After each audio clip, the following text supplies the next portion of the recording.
New York Times reports that Trump called the tapes pretty old and boring stuff. Joining us now here in Los Angeles, Judy Ho, a clinical and forensic psychologist. Judy, so good to have you with us once again. Thank you. What's clear from these interviews is that acknowledgement and praise is so important to Donald Trump.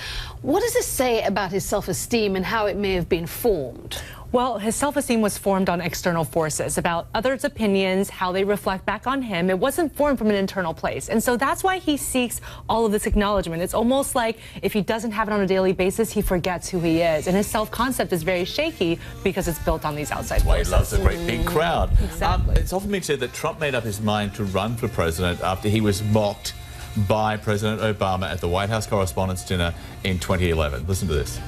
Donald Trump is here tonight, and obviously we all know about your credentials and breadth of experience. For example, no, seriously, just recently in an episode of Celebrity Apprentice, you, Mr. Trump, recognized that the real problem was a lack of leadership, and so ultimately you didn't blame Little John or Meatloaf. You fired Gary Busey. And these are the kind of decisions that would keep me up at night.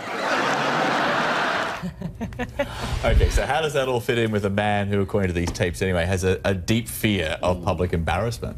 Well, a lot of that has to do with his insecurity, and I think that he obscures that from most of us. He truly tries to kind of overcome that with more bravado, more confidence, which is, of course, what some voters really actually like him for, because he seems like he's very confident. But underneath that is a very deep-seated insecurity, and so being publicly humiliated, being made fun of, even if it's all in good fun, it's very hard for him to process. This is like his worst nightmare. Okay, and fit the love of fighting into this picture.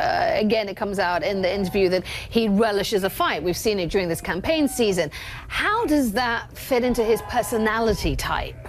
Well, it fits in great with his personality type because it's all about winning. It's about proving that you're better than other people. And so instead of knowing that from a more deep internal place, this is somebody who needs to prove that over and over again. The more people he defeats, the more it feeds his self-esteem, feeds his ego, tells him that he's okay, tells him that he's a brilliant, confident, good person. But of course, at some point, all of us have to fall. All of us have some type of failure, and he's just not equipped to really cope with that. And so with that in mind, this is someone who does not admit failure. If we look ahead to November 9th, if all the polls are correct and he does in fact lose this election, how will he deal with that? How does he spin that into a win? Well, exactly, and that's why it's hard, right? That he's been asked directly very many times, are you going to accept the election results if you don't win? And he's actually said all kinds of different things, like basically saying he probably won't accept it or he doesn't know if he's going to accept it. And so for somebody like this, when he has to kind of come back and spin this into a good story, that's not going to be something that he does overnight. He's going to probably come up with something that explains away, oh, well, this was rigged, you know, something like that, just to kind of keep it together. But if I had to give him advice, I would say he needs to actually do some work and start to think about his identity separate of achievements, competition, and where does it really come from? You know, build that on relationships, build that on who he is outside of his work. But that's going to take a while for him to get that together. Yeah, he's only got 2 weeks if the polls are right. So he should make an appointment maybe tomorrow morning with Judy. We'll give the we'll pass the phone numbers number on our website. Yikes. Judy, thank you. Thank you so much. Guys.